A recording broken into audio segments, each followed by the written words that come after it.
പ്രിയ സുഹൃത്തുക്കളെ, അങ്ങനെ വളരെ കാലത്തെ ഉപയോഗത്തിന് ശേഷം ടയറും ട്യൂബും ഒക്കെ ഒന്ന് മാറ്റാമെന്ന് തീരുമാനിച്ചിരിക്കുകയാണ്. കോണ്ടിനെൻ്റലിൻ്റെ എക്സ്ട്രാ ബെൽറ്റ്, അതിനകത്തൊരു എക്സ്ട്രാ ലെയറും കൂടെ ഉണ്ടെന്നാണ് പറയുന്നത്. പഞ്ചർ പ്രൊട്ടക്റ്റാണ്, അത് കിട്ടിയിട്ടുണ്ട്. അത് മാറ്റാനുള്ള പരിപാടി. അതിൻ്റെ രസകരമായ കാര്യം, അതെല്ലാം മെയ്ഡ് ഇൻ ഇന്ത്യയാണ്. പക്ഷേ നമുക്ക് ഇന്ത്യയിൽ അവൈലബിൾ അല്ല. പല രാജ്യങ്ങളൊക്കെ കറങ്ങി വീണ്ടും നമ്മുടെ രാജ്യത്ത് തന്നെ എത്തുന്ന അവസ്ഥയൊക്കെയാണ്. ഇതാണ് ടയറ്. സ്വന്തമായിട്ടൊക്കെ തന്നെ ചെയ്തു. ഇനി കണ്ടറിയണം ഓടിച്ചിട്ട്. ഇതാണ് നമ്മുടെ പൂർവികൻ പഴയ ഉപയോഗിച്ചിരുന്ന ടയറ്. ഇതിനകത്ത് ഉണ്ടായിരുന്ന ജയൻ്റ് എസ്കേപ്പ് 2ൻ്റെ സ്റ്റോക്ക് ടയറാണിത്. ഏതാണ്ട് 15,250 കിലോമീറ്റർ സുഖമായിട്ട് ഓടി. ഇതാദ്യമായിട്ട് ഒരു ചെറിയ ഒരു പഞ്ചർ ഇതിനകത്ത് വന്നു. അപ്പോൾ എന്തായാലും ടയർ ഈ പരുവൊക്കെ ആയതല്ലേ. ഉള്ളിലോട്ടൊന്നും ഒന്നും പറ്റിയിട്ടില്ല, ഉൾവശത്ത് ആ ഭാഗത്തോട്ടൊന്നും പറ്റിയിട്ടില്ല.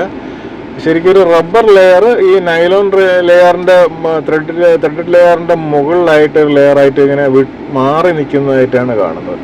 അപ്പോൾ ആ ലെയർ ഓൾമോസ്റ്റ് തീരാറായിട്ടുള്ള അവസ്ഥയാണ്.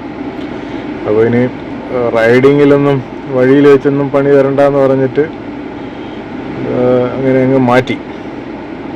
അപ്പോൾ ഇതാണ് ഇതെപ്പോഴും മാറ്റിയതിൻ്റെ അവസ്ഥ. പല സ്ഥലത്തും റബ്ബറൊക്കെ പോയി. എങ്കിലും ഈ റബ്ബറിനകത്തുള്ള ലെയർ ഇപ്പോഴും കുഴപ്പമില്ലാതെ ഇരിക്കുകയാണ്. ഏതാണ്ട് ഇത്രയും കിലോമീറ്ററൊക്കെ ഓടിയത് കൊണ്ടാണ് ടയർ ഇപ്പോൾ ആയത്. അതുമാത്രമല്ല, ടയറിൻ്റെ 738 ആണ്. ഇപ്പോൾ കിട്ടിയിട്ടുള്ളത് 735 ആണ്. ഒന്ന് ഇട്ട് നോക്കട്ടെ എന്താണ് വ്യത്യാസം എന്നൊക്കെ നമുക്ക് അറിയാൻ കഴിയും. റൈഡിങ് കുറച്ചുകൂടെ സ്പീഡാവാൻ സാധ്യതയുണ്ടെന്ന് തോന്നുന്നു. നല്ല ത്രെഡാണ്. അപ്പോൾ ഇട്ട് ഓടിച്ചിട്ട് അതിൻ്റെ റിവ്യൂ ഇടുന്നതായിരിക്കും. ബൈ. 15,000 പുറത്ത് കിലോമീറ്റർ ഓടിയ ജയൻറ്റിൻ്റെ എസ്കേപ്പ് 2-ൽ വന്ന കെൻഡയുടെ പഞ്ചർ പ്രൊട്ടക്റ്റ് ടയറാണത്. 15,250 ഓടി. ഇതുവരെ ഒരു പ്രാവശ്യവും പോലും അത് പഞ്ചറുണ്ടായിട്ടില്ല. സ്റ്റോക്ക് ടയർ ഇപ്പോഴാണ് ആദ്യമായിട്ട് അഴിക്കാൻ പോകുന്നത്. അപ്പോൾ ഇനി കോണ്ടിനെൻ്റലിൻ്റെ ടയറിട്ട് ഓടിച്ചിട്ട് വേണം നമുക്കിനി മുമ്പോട്ടുള്ള കാര്യങ്ങളൊക്കെ അറിയാനായിട്ട്.